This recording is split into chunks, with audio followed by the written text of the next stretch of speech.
Good morning and welcome to the digital talk of the Zeitung together with the DFV Conference Group and Global. Biostimulants, the right building block in integrated crop production. I would like to welcome all viewers to this discussion, live from DFV Studio 13 in Frankfurt this morning. For today's live discussion, I wish everyone a happy and above all healthy New Year 2022. Biostimulants, and I'm willing to bet on this, are word of the year. As early as January, farmers are hoping that these agents will boost growth and make crops more resistant. There is great interest in these products, and today you have the opportunity to talk to our experts from consulting, industry, trade, and agriculture to collate all your questions and information about biostimulants, as well as to actively ask your questions on this subject in the chat for the next hour. My name is Daphne Huber. I am Deputy Editor-in-Chief of the Zeitung here in the DFV Media Group in Frankfurt. The Zeitung, hot off the presses today. A new weekly edition. Together with the internet service agrizeitung.de, provides everything worth knowing about agricultural policy and economy, as well as analysis of the currently very exciting markets for oilseeds and grain. Innovations in crop production are urgently needed, socially desired, and politically implemented. Even with the new traffic light government, we are in a transformation towards sustainable agriculture. The goal in the European Green Deal is to become climate neutral by 2050. Our new Federal Minister for Economic Affairs, Robert Habeck, wants to achieve this goal as early as 2045. For agriculture, this is to be achieved with the European Farm-to-Fork strategy. This includes a 50% reduction in pesticides by 2030 and a 20% reduction in fertilizers by 2030. Very, very ambitious. But always assuming that, of course, the profitability of the operations is ensured. That was also the credo of the new Federal Minister of Agriculture, Cem Özdemir, in the Morning Magazine this morning. Biostimulants can be an alternative. Organic compounds strengthen plants against abiotic stress, for example. But what's behind this? Today we want to discuss biostimulants, the right building block in integrated crop production. The long-established Milan-based company Global has been researching biostimulants for many years. The ENVision technology is outstanding here. Experts from the company report on their experiences with these ENVision products. Before I introduce you to all the speakers one after the other during the programme, I would like to ask everyone once again to make good use of the opportunity to ask your questions in the chat. My colleague from the DFV Conference Group, Sarah Sternberger, will be happy to take your questions and forward them to me here in the studio. I would now like to welcome Matthias Griesbach, Global Sales Director at Global, Italy SPA, who joined us from Hamburg. Good morning, Mr. Griesbach. Good morning, Miss Huber. Thank you very much for the introductory words. My pleasure. You studied agricultural sciences at the University of Bonn and did your doctorate in biological crop protection. You worked for Helm AG and DFV, Agro in Eastern Europe and Africa, among others, before taking on your job 2 years ago at Global, where you are responsible for global sales. Mr. Griesbach, we look forward to your statement. Thank you, Miss Huber. I'm going to share my screen now. And just before we delve deeper, I wanted to give an overview of the 30 Global company behind much of the technology we're going to be discussing today. As mentioned at the beginning, the Larderello Group is an Italian company that was founded in 1818, based on borax mineral extractions from naturally occurring geysers in Tuscany. If you go to Tuscany these days, you can still see the hot springs everywhere, and that is ultimately what the company is based on. Today we have 4 different business areas and are active in more than 60 different countries. The business areas are divided into agricultural, flame retardants, special borates, and finally chelates. What we are talking about today is the Fertiglobe company, or the Fertiglobe brand, which is practically the agricultural identity of the Larderello Group. We are constantly working to produce, develop, and bring to market a range of innovative bioactivators and nutrient solutions. It is always important for us to pay attention to the challenges of modern agriculture. As we have seen, agriculture is changing around the world, and we see ourselves well positioned to make an important contribution with our research background and technical advice. Technical advice is also very important, especially in our area, because we bring products onto the market that ultimately require more advice than products that are currently in use. However, even there, the advantages that result from the use of such products far outweigh the disadvantages. The 200 years of tradition that can be found in our company allow us today to develop new innovative products based on cutting-edge technology.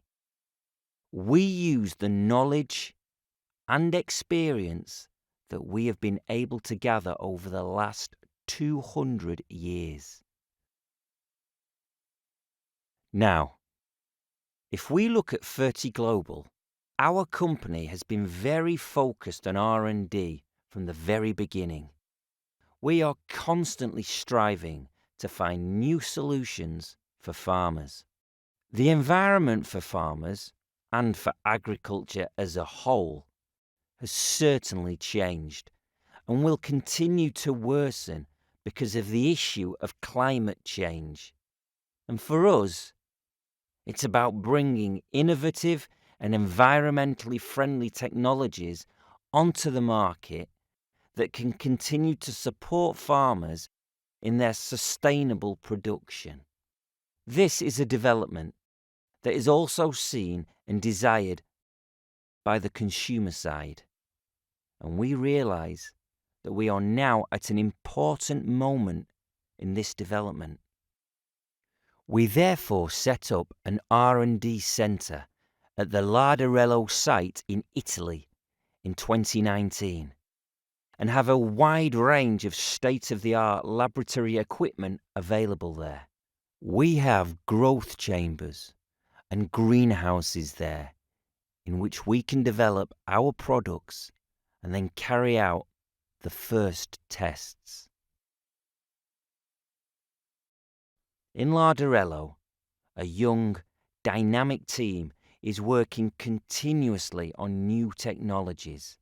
In parallel with this, we are developing so-called plant management or crop management programs that enable the farmer to use our technologies in a targeted manner and at the right moment. I will give you a very brief overview of the various technologies that have been developed in our company. That's a total of 8 different technologies. We have the Foliflow technology there, which is highly concentrated suspensions. We have the follicles, the chelation technology. Then there's Polymac liquid nitrogen technology. Then we come to the NUV technology, which is the focus of attention today in the course of the various lectures. Of course, we have foluorol, which in our company means the boron products. This is traditionally the area on which the company is founded. Then we have various other plant biostimulants based on humic acids, for example. And then a number of additional additives and protectants that offer further benefits to the plants. So, we have different technologies in the product family.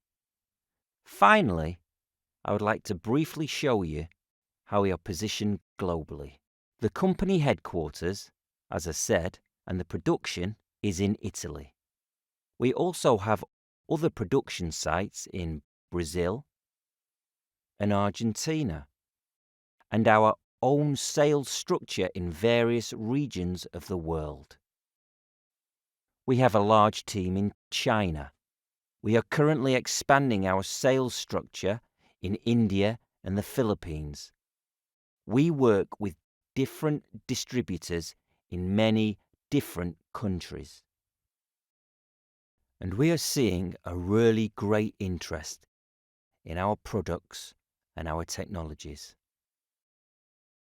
I look forward to questions and queries from the audience, and of course, I'm available all the time, now and later, to answer them. Thank you. Many thanks to you, Mr. Griefbach, for the incredible global activities of Fertiglobal.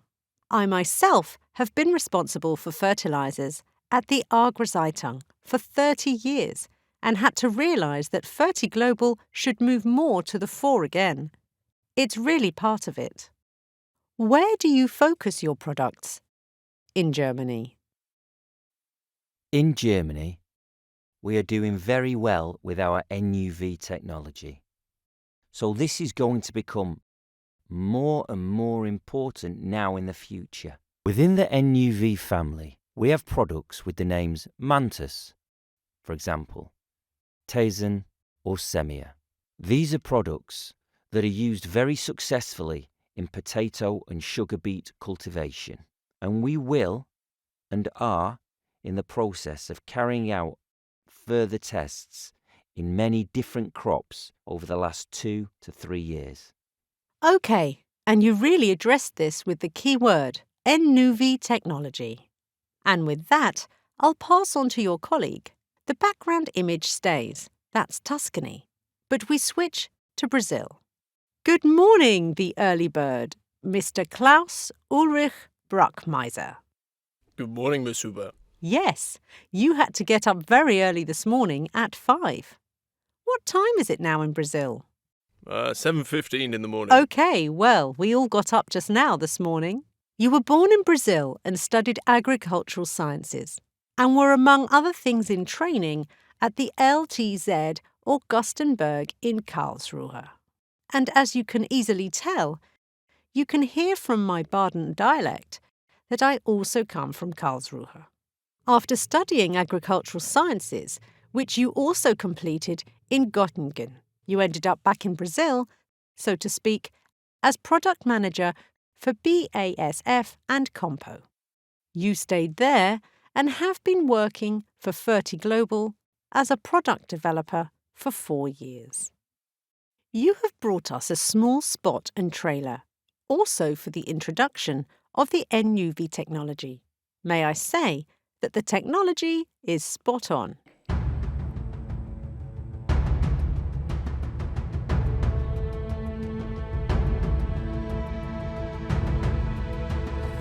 Years of intensive pesticide use in agriculture have caused irreparable damage to the environment and human health, polluting land, water, and air. Finding a different and sustainable way for the future of agriculture is now an impelling need. That's why Fertiglobal is addressing the challenges of modern agriculture through advanced technical services and crop management programs. Every day, in Larderello's Research and Development Center, a multidisciplinary team of scientists works hard, combining the most advanced tech instruments with a comprehensive set of testing options of crop nutrition solutions. The achievement of all these efforts is our ENVision project, awarded within the LIFE program, the European Union funding initiative aimed at supporting the most promising actions addressing environment and climate issues.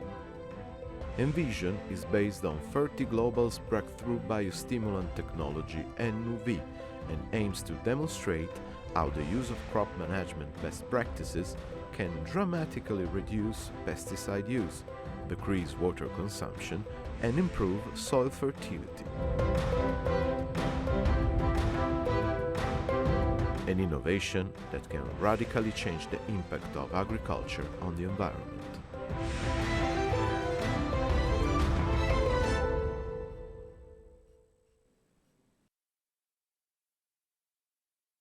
Yes, back to the studio in Frankfurt, where we are joined from Brazil by Mr. Klaus Bruckmeier from Fertiglobal.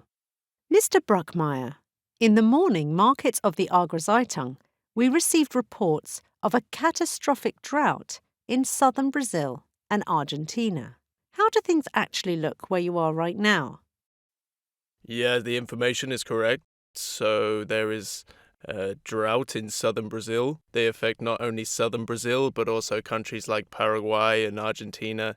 It is currently particularly hot, so already at 7:15 in the morning, it is more than 30 degrees Celsius here. Yesterday, I read in the media that temperatures may reach 50 degrees Celsius in Argentina, so this is very likely to have a very negative effect on agricultural production in this region. The situation is different in central western Brazil from northern Brazil. So the so-called cold fronts persist so that it rains very heavily in these regions, which, on the other hand, will have a very positive effect on agriculture. So much of Brazil's soybean, corn, and cotton production will not be affected. On the contrary, so we can assume that production can be increased. Wonderful. We really do have you as a live correspondent. Also, for the readers of the Agrozeitung, really to put things right, because we thought or read or were told that the drought did serious damage to the harvest. After all, it's harvest time where you are, on the other side of the world. Not yet in southern Brazil, because agriculture in southern Brazil is always a little behind owing to the climatic conditions. But in the central west of Brazil and north of Brazil, the first harvest season is already over, so the second season is now beginning. As long as the rainy season lasts, there is production, and normally the rainy season allows for production in 2 phases. The farmers usually start with soybean production, which is then followed by maize or cotton. Great. Now we come to the experiences you are now having with the use of Fertiglobal products in these extreme weather conditions. What could be reported about it, for example, in the case of maize or soya, where it is used?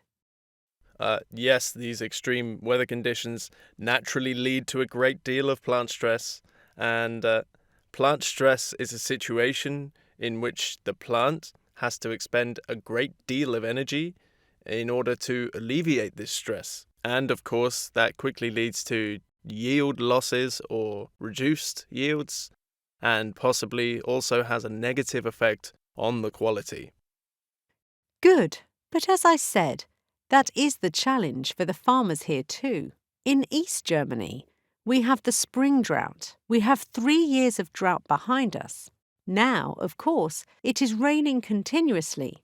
In your experience and from your experiments, how can farmers counteract this with biostimulants or appropriate fertilizers? Yes, that is precisely the point we at Fertiglobal are tackling vigorously. And Ms. Huber, you said at the beginning that the future will increasingly be about integrated crop production. And what you said about the objectives of the federal government is also interesting, so a 50% reduction in the use of pesticides.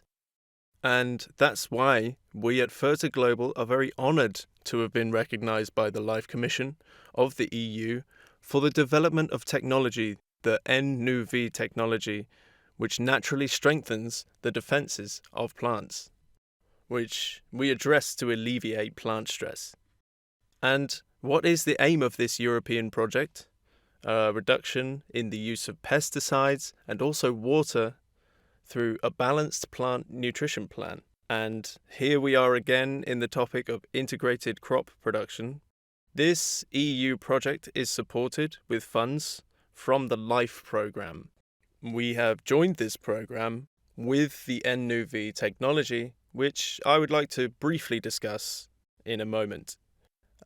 The LIFE ENVision project that we saw in the trailer proposes an efficient solution for the biostimulant market with ENVision technology at its core, increasing plant productivity and quality by reducing stress. So again, we are talking about stress.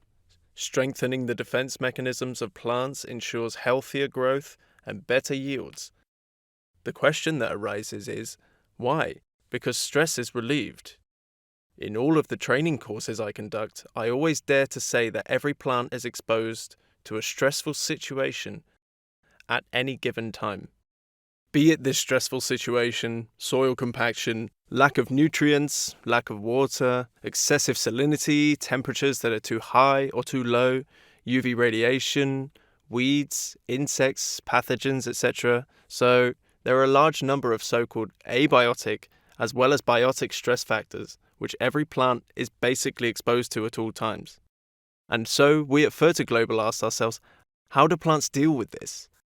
How do they respond to this, or do they not respond at all? Those were the questions we asked ourselves. And at the same time, with these questions, and with this starting point, a few years ago, we noticed a work by an Australian scientist. His name was Robin Graham. And I'm reading this. Robin Graham's work aims to work out the effects of nutrient stress on plant susceptibility to disease, with a particular focus on trace elements.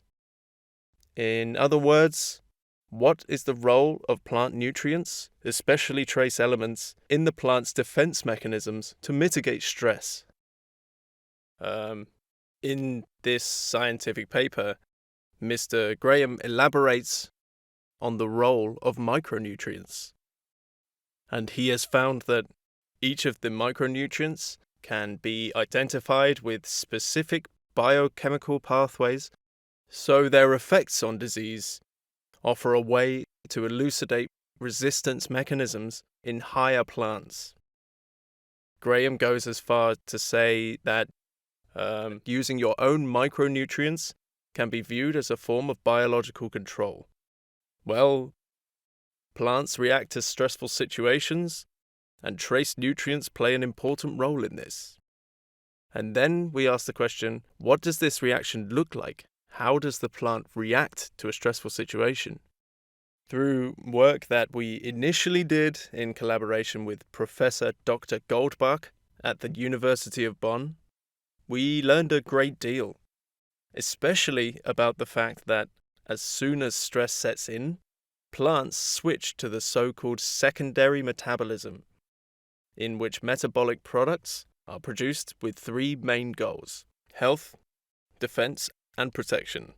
And these metabolites can be summarized under one family name: polyphenols. Well, polyphenols are active substances of the plant defense system.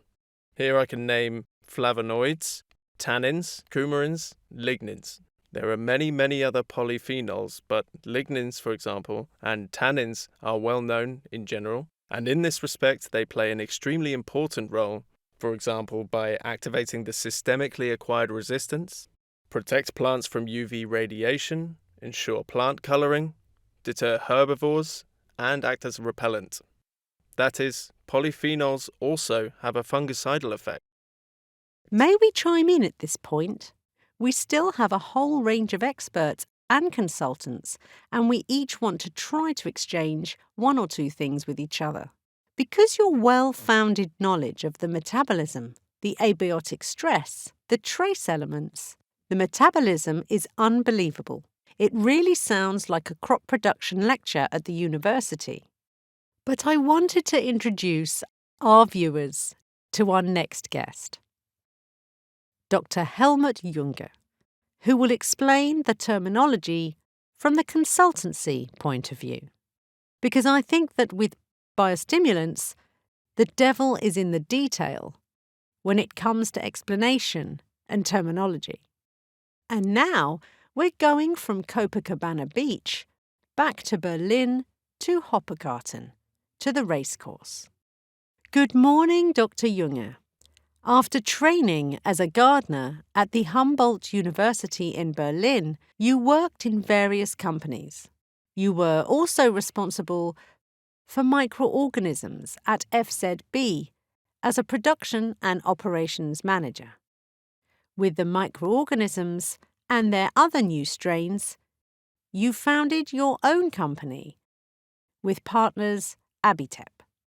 And all in all, you've had 40 years of experience in biological crop protection. And I am particularly pleased to be able to welcome you to the session. Dr. Junger, please explain to us, once again, what biostimulants are and what the legal provisions are behind them. Hello, Miss Huber. Thanks for the invitation. It's important that we talk about this again for a moment. What are biostimulants? Because the term has existed for quite a long time, but at the EU level it was actually only officially included in the regulation of fertiliser law in 2019.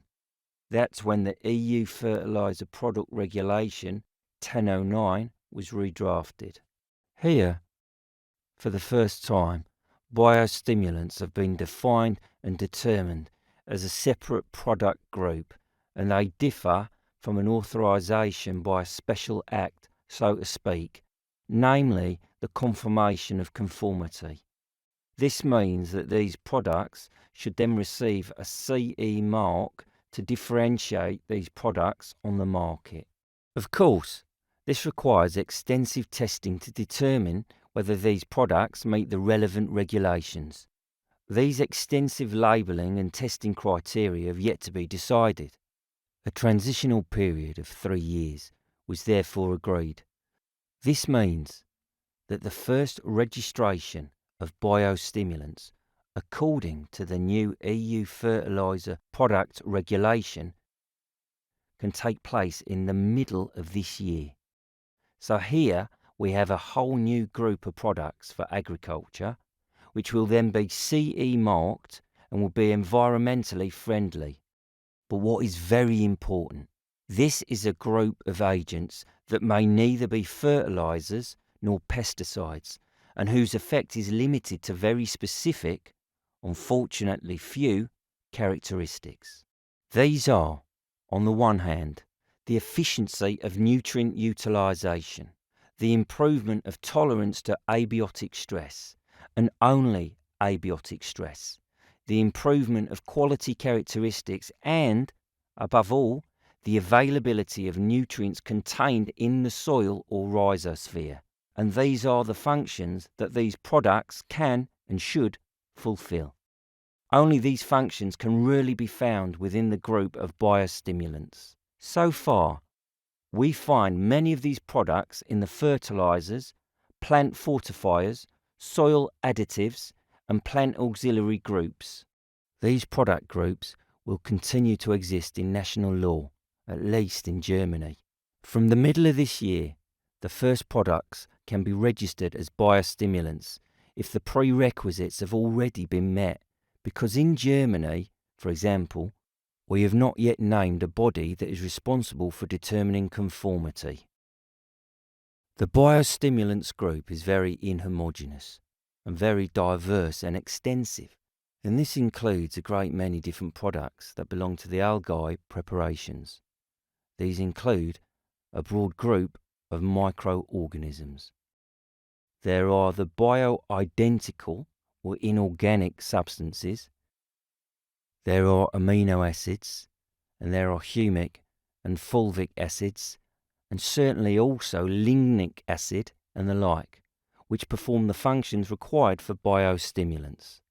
So there is already a whole range of products that we can include in the group of biostimulants in the future, which have been on the market for many years and have been tried and tested, and where farmers have already been able to gain very good experience. But it is now important to check these products to see if they miss the new criteria in this CE mark, so that they comply with the EU fertiliser product regulation, and then will no doubt be marketed in this group with a new quality feature.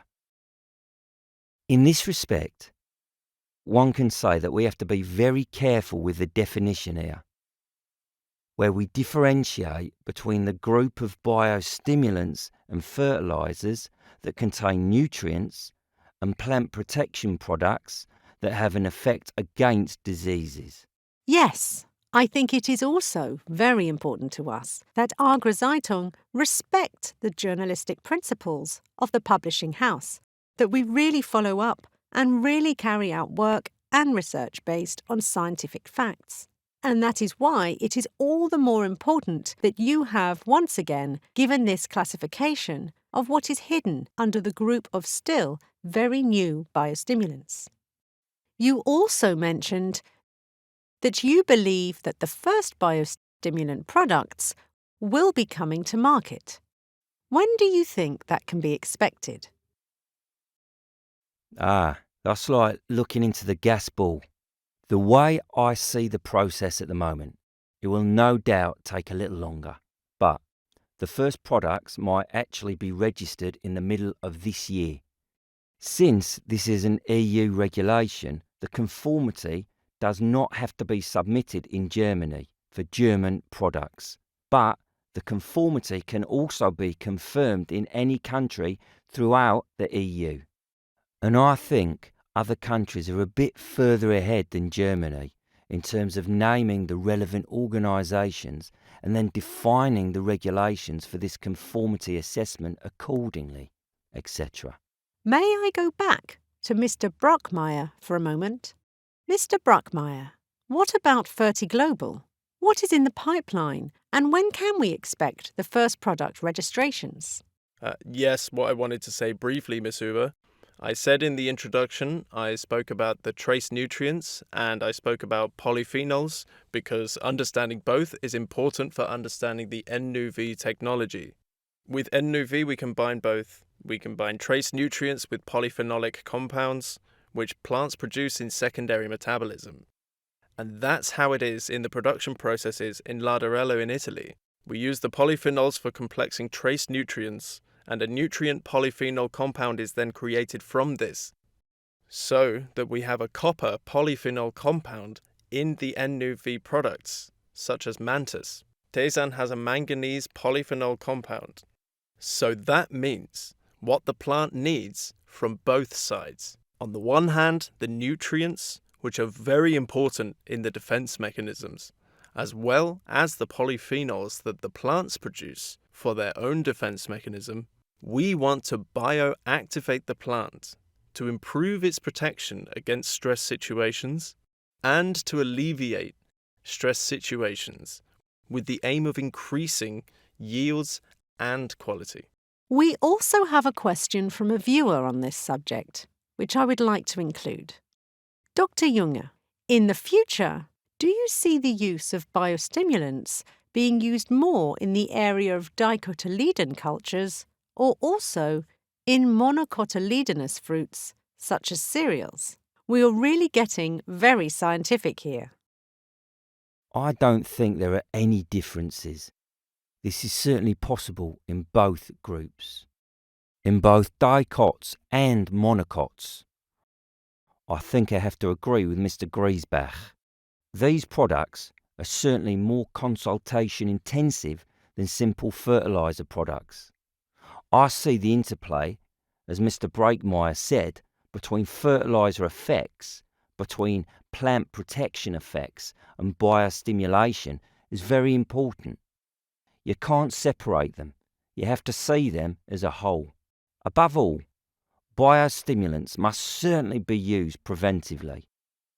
They have to be part of technologies that are used in good time, because otherwise you can't generate tolerance.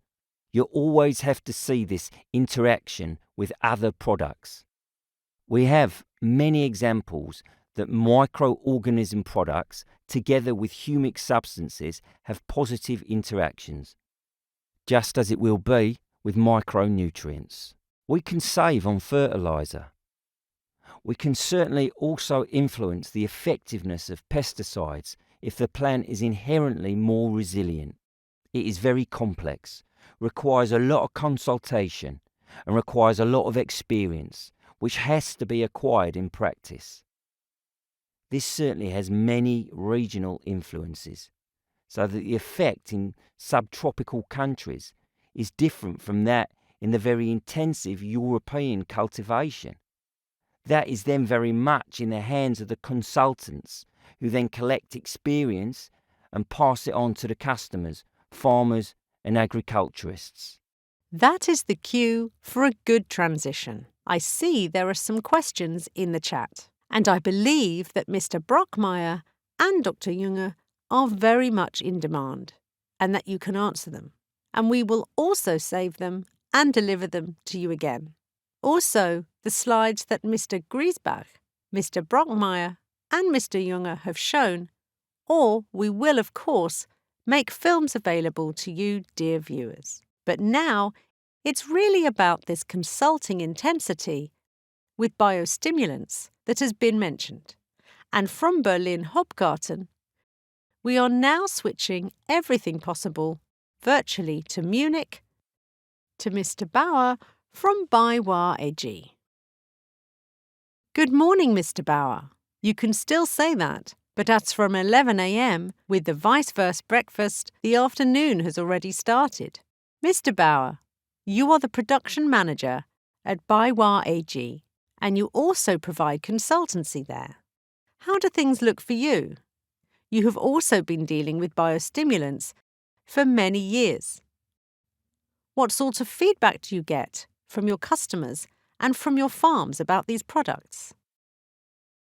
Yes, Ms. Huber. First of all, we have been working together with Fertiglobal for many years, more than 20 years now, starting with the normal trace element fertilizers that we have had in our range for many years, with very good success, without any complaints, without any major complaints. So our cooperation is really very good. And about 4 or 5 years ago, I can't remember the exact day, Fertiglobal introduced us to the ENV technology. We also have our own extensive testing facility for the equipment. We have tested it and also given it to external parties for testing. In the working group of Southern Bavarian sugar beet growers, specifically Mantus in sugar beet, and we actually saw very quickly that we had a good effect in terms of support and that we could also achieve this when fighting Cercospora. And that's why the product has been in our main range for around 3 years to support fungicide treatment in sugar beet.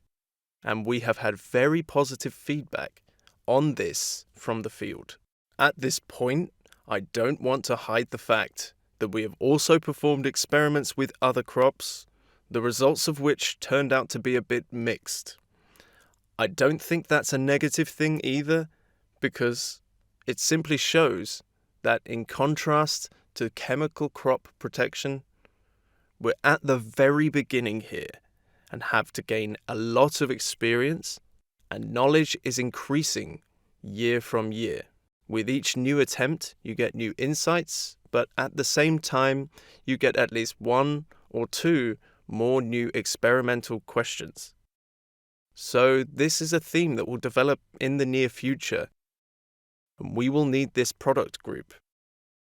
If the range in chemical plant protection is simply thinned out, then alternatives will be necessary. And I do see potential here, just not in the short term. You shouldn't have false expectations, but in the medium term, this product group will help us in crop production.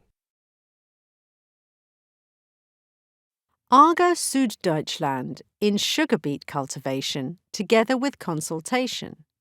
And there is another very interesting question in the chat from Mr. Gotsky, whom I would also like to welcome at this point.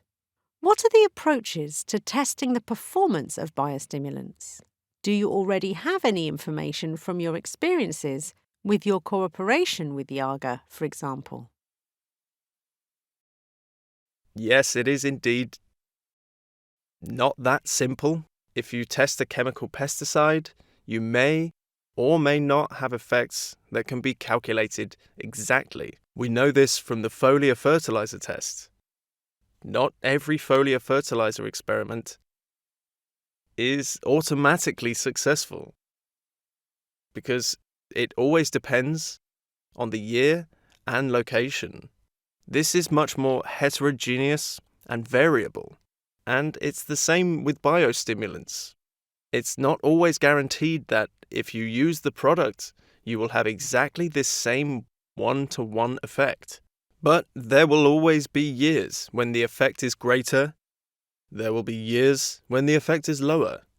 So, overall, there is much greater variability here than we are used to from chemical crop protection. But the bottom line is, the trend is important to note, and we can already see it. I think that's also what Mr. Brockmeyer explained.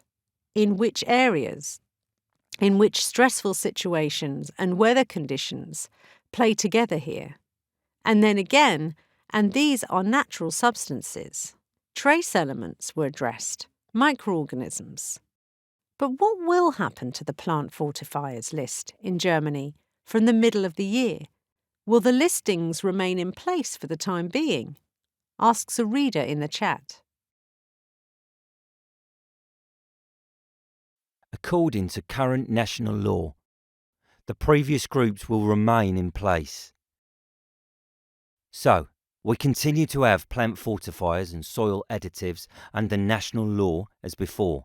The biostimulants under EU law are added with the advantage that if you have EU approval, you can sell them throughout the EU.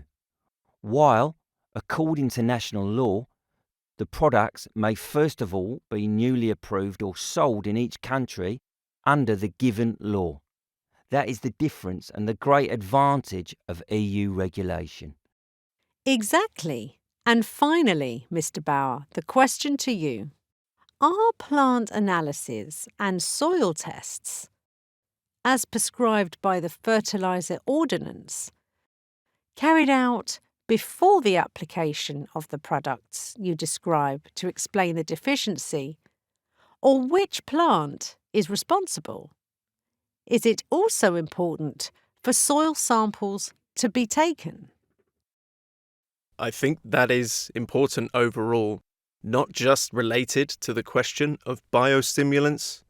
Of course, I need comprehensive knowledge of my location. Soil samples are part of it. Leaf analyses are part of it. If something conspicuous is also evident in the growth, I think that is a very important tool, yes.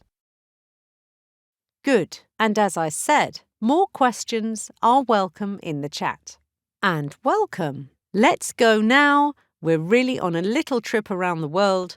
Let's go over to Mr. Jens Meyer. Mr. Meyer, where are you right now? The last time we spoke on the phone was in November, when you were in Ukraine, because you are in Ukraine a lot. You have your professional stations there. You were already working as a consultant in the sugar beet project for Agravo early on, in 1995. This was followed by stays in Kyrgyzstan, or you were managing the Drought agricultural project in Ukraine. In the meantime, you have also been working on assignments in China and Romania, but you are currently the International Cultivation Advisor for Struber DNS in Solingen. So, the question again, where are you joining us from, Mr. Meyer? I'm currently in Germany, near Magdeburg, Saxony-Anhalt. I'm preparing to continue my mission in Ukraine. I will be going back again in February. We are currently preparing our activities for 2022. Mr. Bauer has already mentioned the very insidious Cercospora disease. Is that also a problem in your sugar beet cultivation in Ukraine? Cercospora has actually been with us for as long as we are actually growing sugar beets. It's a problem for our employees there every year. For this reason, last year we installed a trial fungicide application in our demo cultivation at 2 locations in central Ukraine and western Ukraine. We met virtually at the beginning of the year with Ferti Global through various contacts and put together an experimental plan that we were also able to implement. We were very excited about the results. They are now available. And maybe before I go into the results, a few words about the year 2021 we produced on black soil in central Ukraine, on the town of the Roper Machine Factory. In addition to selling machines, they also farmed in Ukraine on around 2,500 hectares. And in western Ukraine, near the Tiafipol sugar factory. Both are highly intensive locations with good arable crops, highly mechanized. We find good conditions there. However, the whole range of problematic factors, Cercospora, weather, precipitation, heat, it was like that last year. So we had a relatively normal year. So after a real initial drought, we had sufficient rainfall until the end of July. Then it got hot, so that the Cercospora infestation situation was not quite as dramatic as in previous years. We also had 2 drought years, with extreme dryness in July and August and high temperatures. That wasn't the case last year, so the pressure from Cerco wasn't that high, but it was nevertheless visible from mid-August. Perhaps the results in brief. We used conventional azolas alone and combined them with Mantis, and also applied Mantis on its own. Very good. There is a question about this. Is biostimulant application always solo, or can it be combined with other applications? And have you made a few combinations? We combined it because we wanted to know what effects a combination would trigger, and also ran the solo variant 3 times. It was also surprising and very positive for us that the Mantis variant alone showed effects and was able to keep up with the combination variants. Maybe very briefly, azolas combined with contact fungicides. There was also an emergency permit for the Folpan in Bavaria. So, we combined epoxyconazole with Folpan and also combined that with Mantis. The Folpan epoxyconazole variant was the best, closely followed by Mantis. In that sense, it brings hope. We will repeat this in coordination with the people in charge at Ferti Global. This year maybe with different effects due to the weather situation, which will be different. Then we will certainly be able to make reliable statements about this story over the coming years. Thank you very much, Mr. Meyer. You can see in the chat from the lively participation that there is great interest in this and a need for information about biostimulants. After the many explanations about crop management, We now come to our last guest of the session, Michael Dresselhouse. You are a representative of the agricultural trade, and you as your... Now let's see if Mr. Dresselhouse is joining us with his camera. I just have a small technical problem. OK, then let's switch to the image from today's event. I can introduce you briefly. Yes, you really are the kind of worker the industry appreciates. You completed an apprenticeship as a trader at a Raiffeisen cooperative, Mr. Dresselhouse. You worked there for almost 24 years as a consultant in the field of arable farming. And 2 years ago, you switched to Agrogroßhandel, or Agroholdorf for short. I was there myself, right on the A1 between Münster and Osnabrück. In Scharle, in Westphal, at the Porta Westfalica, you run a family business with bull fattening and arable farming. Well, the combination couldn't be better. On the one hand, a dealer salesman, and for plant protection fertilizers, and also plant fortifiers or biostimulants. And now, please tell us what you do before selling the products. Yeah, exactly. Now, I have to admit, I missed the last half minute of what you said. My technology briefly went on strike. Hang in there. Yes. Well, you have already described my career. So we have been testing products from Fertiglobal this year. My attitude is, I don't sell anything if I don't know that it works. We have a farm on which we have a grass crop.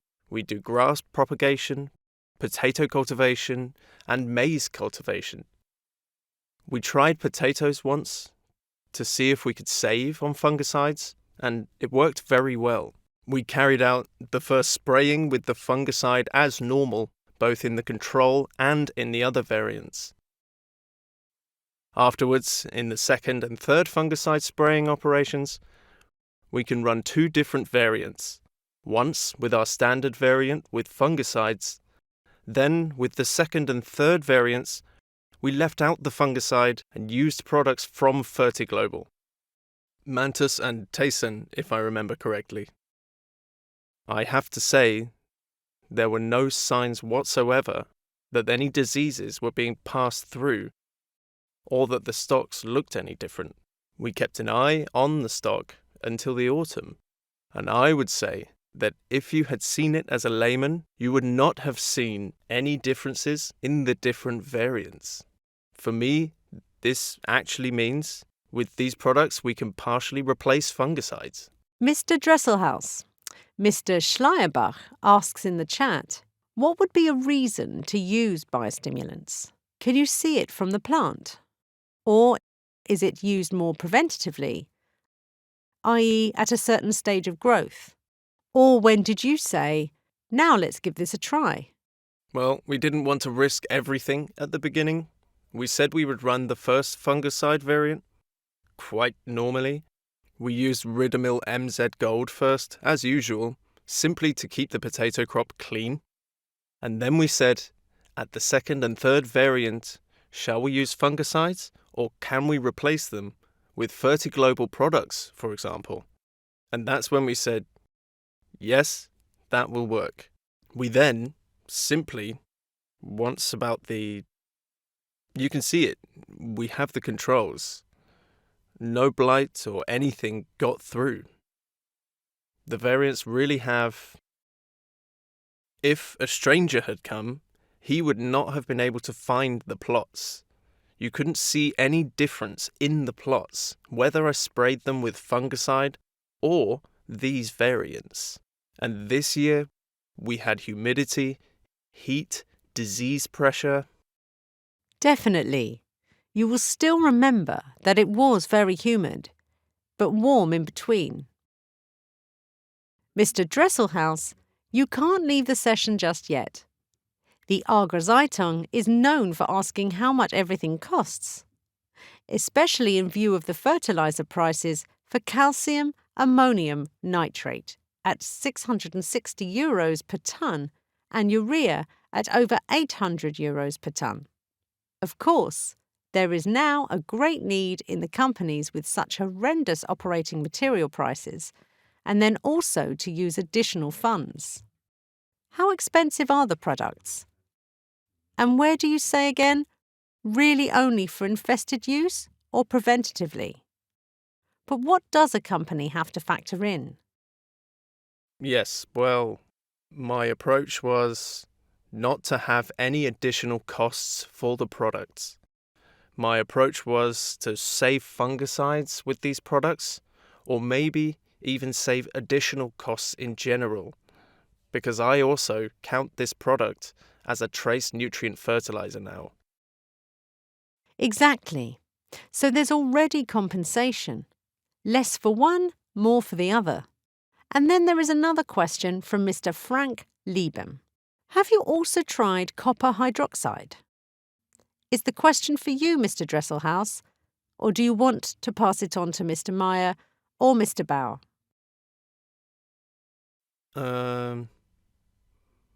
Excuse me? It's about copper hydroxide. Who in the group has experience with the use of copper hydroxide? Can Mr. Bauer say something about that? Yes, we had copper hydroxide with us in the experiments, and to put it very roughly, we were able to achieve the same effect with about half the amount of copper compared to the copper hydroxide in the Cercospora via the mantis. In the examples, the fight against disease is always listed, as we had now, asks a viewer. Before that, Mr. Junger made it clear again what the biostimulants are, or where they are also mentioned: the efficiency of nutrient utilization, tolerance to abiotic stress, Mr. Junger, or quality features. And now, of course, a reader also asks, after we have worked out here, e.g., the Cercospora. Disease control was not included in your listings for stimulants. Is there an explanation for that? According to legislation, anything that fights disease is a crop protection product. Therefore, officially, this effect may not be advertised. It is clear that it has side effects and influences and an interaction that is the case with many products. We also know that calcium cyanide has an effect on many fungi. In this respect, it is normal, but then you have to separate things a bit to stay clean and not advertise any effect against diseases directly.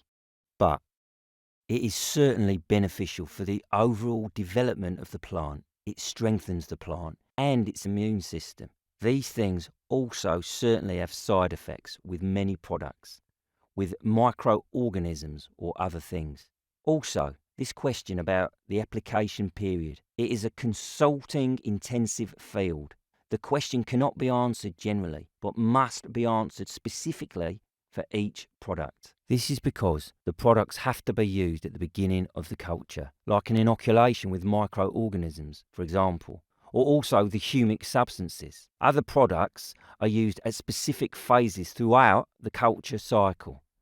And that is the specific thing where the trade and the consultancy have to perform accordingly, in the application or in the preparation of the application, so that the effect can be seen and so that success results. Yes, thank you, Dr. Junger. I noticed myself during the preparations, it really is a broad field, the biostimulants. The effectiveness is definitely there, but it takes a lot of advice, and we were able to give our viewers important information for an hour today. And again, this is very important. What can biostimulants do in crop production? They curb abiotic stress factors, strengthen germination and the development of the young plant, and make it more resistant. But, and this is very important, what can't they do? replace fertilisers or pesticides, but they don't have to be declared as such. This is also clearly regulated by EU law. There is no way around the reduction of plant protection products and fertilisers. We're getting there. The Argus-Zeitung will also report in detail on this in the fertiliser report at the end of January, because the need for information is so great. And many thanks to the speakers who have presented their test results here in a really intensive and short, concise way. Your consultancy focus on Mr. Dresselhouse, who has really shown once again that it makes sense to combine practice with sales, improving, caring for, and vitalising plants to increase yield and ensure healthy growth.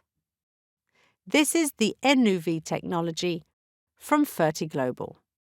I would like to sincerely thank not only the speakers for the lively discussion, but also the spectators this morning. For the closing words, I'm now handing you over again from Studio 13 of the DFV Media Group in Frankfurt to Mr. Griesbach in Hamburg, with Tuscany in the background.